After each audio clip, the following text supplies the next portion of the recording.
今回は、小学生の頃トラウマを植え付けた、昔の最強のノーマルカードを紹介していきます。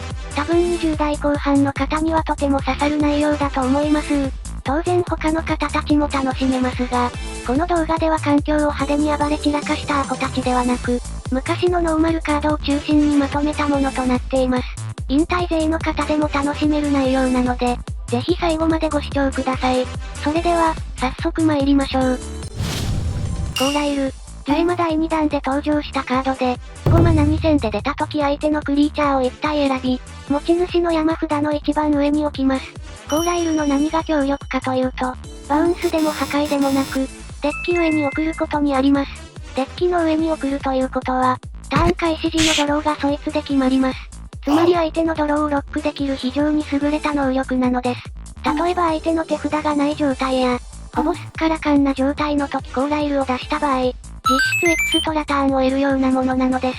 こんな感じで超強いコーライルは登場時からあらゆるデッキに投入され大活躍。中にはバキュームクローラーを使ったバキュームロックというデッキが登場し、半泣きでジュエマ引退を余儀なくされる小学生が続出。間違いなくいろんな人の頭に残っているトラウマカードですね。マナクライシス。ジュエマ第2弾で登場したカードで、4マナシールドトリガー呪文。相手のマナを1枚選び墓地に置くという、マナ破壊呪文ですね。実はジュエマ初のマナ破壊呪文でもあります。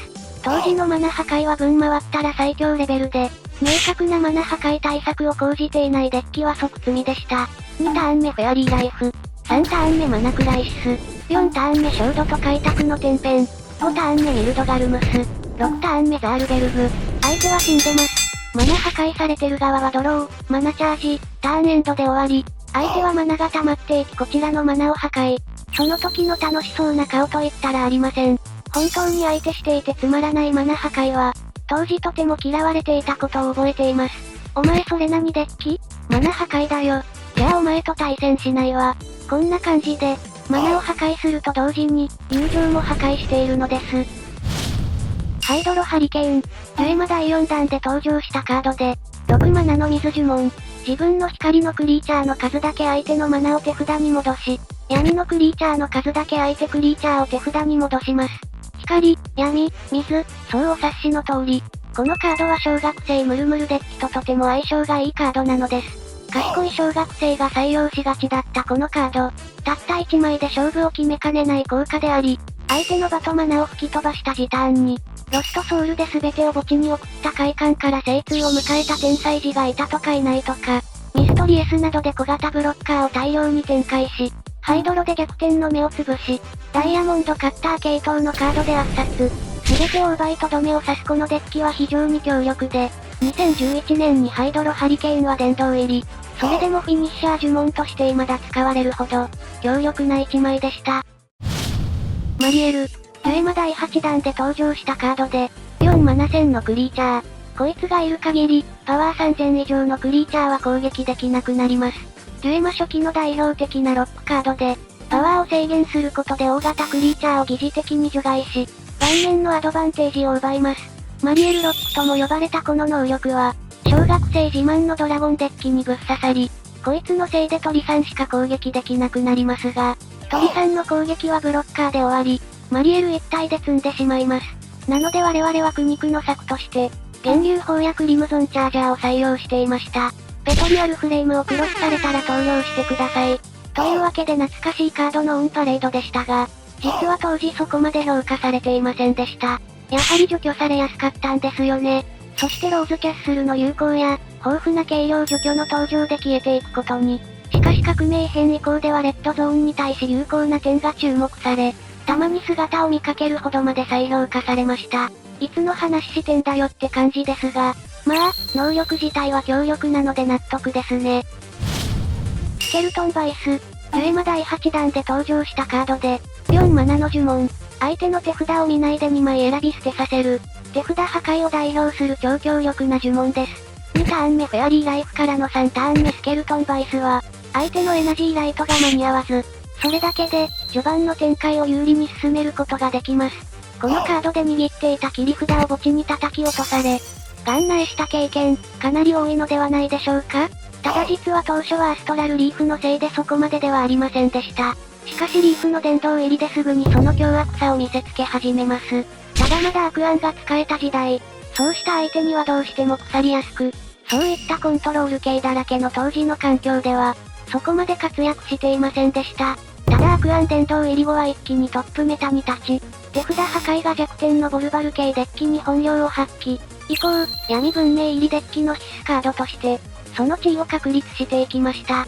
結果、2005年に殿堂入りして、2008年にプレミアム殿堂入り、おそらくまだ帰ってくることはないと思います。タージマル、デュエマ第10弾で登場したカードで、3マナ4000のブロッカー。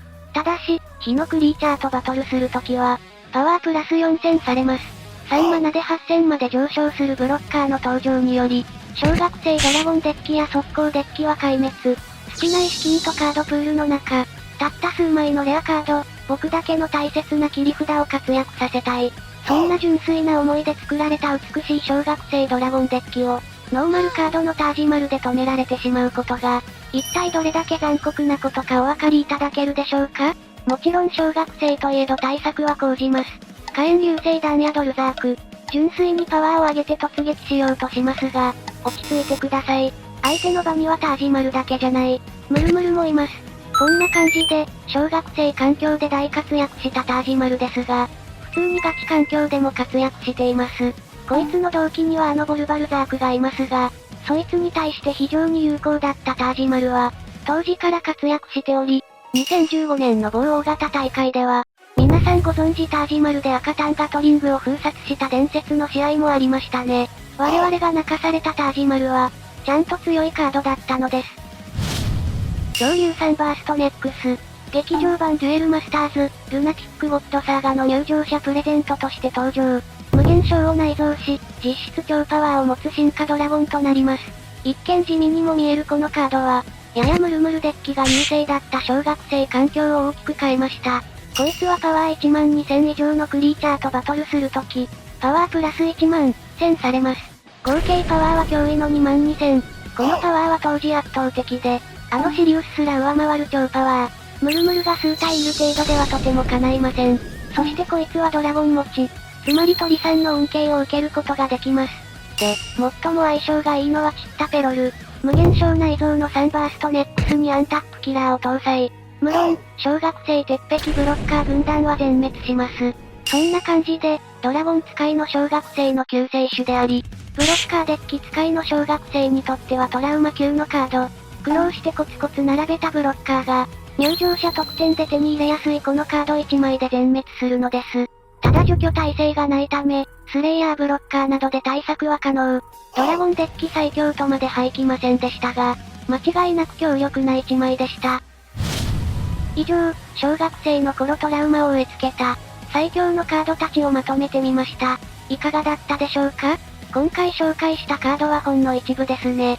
ボルバルザークはあえて入れませんでしたが、個人的にはエグゾリウスもトラウマでした。マイナーすぎてまとめませんでしたが、こんな感じで、皆さんのトラウマカードがあれば、ぜひコメントから教えてください。楽しみに待っています。